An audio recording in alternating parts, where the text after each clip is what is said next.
Propiedades de los precipitados y de los reactivos precipitantes. Los agentes precipitantes se dividen en específicos y selectivos. Los específicos reaccionan solo con una especie y son poco frecuentes. Los selectivos reaccionan con un número limitado de especies y son muy comunes. El agente precipitante ideal, al reaccionar con el analito, debe de dar un producto que sea fácil de filtrar y purificar de sus contaminantes por lavado. También baja solubilidad para evitar pérdidas de analito en la filtración y lavado. Además, que no reaccione con agentes atmosféricos.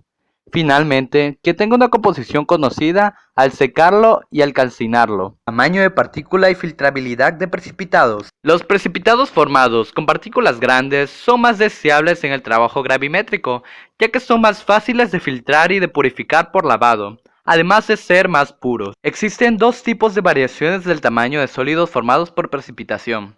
Las primeras son las suspensiones coloidales, que tienen partículas que miden de 10 a la menos 7 a 10 a la menos 4 centímetros de diámetro. Sus partículas son invisibles a la vista, no se depositan y no se filtran con facilidad. Las segundas son las suspensiones cristalinas, que tienen partículas que miden décimas de milímetros o mayores. Estas tienden a depositarse y se filtran con facilidad. Existen ciertos factores que determinan el tamaño de las partículas de los precipitados. Estos son la solubilidad del precipitado, la temperatura, las concentraciones de los reactivos y la velocidad con la que se mezclan. Se puede explicar cualitativamente el efecto de las variables o factores con la propiedad llamada sobresaturación relativa, la cual se resume en la ecuación de von Weyermann, donde Q es concentración del soluto en un instante dado, y S es la solubilidad en el equilibrio. Entre más grande sea la sobresaturación, más coloidal será la suspensión. En cambio, entre más pequeña, estaremos tratando con una suspensión cristalina. Mecanismo de formación de precipitados. Los precipitados se forman de dos maneras, por nucleación y por crecimiento de partículas. Por nucleación es cuando unos pocos iones, átomos o moléculas se agrupan y forman un sólido estable.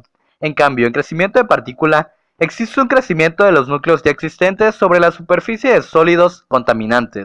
En estos casos, si predomina la nucleación, el resultado es un número grande de partículas muy pequeñas. En cambio, si predomina el crecimiento de partícula, el resultado es un número más pequeño de partículas más grandes. Precipitados coloidales. Los precipitados coloidales son estables, no se pueden utilizar en análisis gravimétricos por sus partículas pequeñas, ya que no se filtran con facilidad. Sin embargo, mediante un proceso de transformación de la suspensión coloidal en un sólido filtrable llamado coagulación o aglomeración, las partículas se unen en una masa amorfa y se separan de la solución hasta que finalmente pueden filtrarse. Por el contrario, tenemos un proceso llamado pectización, en el cual se devuelve un coloide coagulado a su estado original, o sea, una suspensión coloidal. Precipitados cristalinos. Los precipitados cristalinos se filtran y purifican más fácilmente que los coloides coagulados. Se puede controlar el tamaño de sus partículas y su facilidad de filtración hasta cierto punto, mejorando su tamaño hasta minimizar la concentración del soluto y maximizando la solubilidad en el equilibrio. Esto mediante la realización de una digestión, que es un proceso de calefacción de un precipitado, al mejorar la pureza y la filtrabilidad. Después de su formación, se tiene que hacer una recristalización para terminar el proceso. Coprecipitación. La coprecipitación es un proceso en el que compuestos que permanecen disueltos se eliminan de la disolución durante la formación de un precipitado. Precipitación a partir de una disolución homogénea. En una precipitación homogénea se genera un reactivo precipitante en el interior de la disolución mediante una reacción química lenta.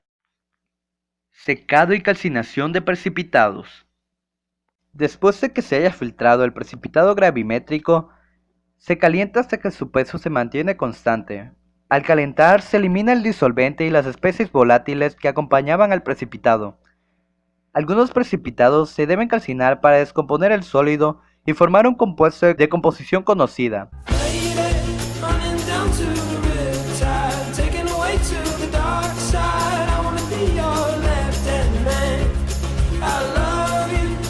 Singing a song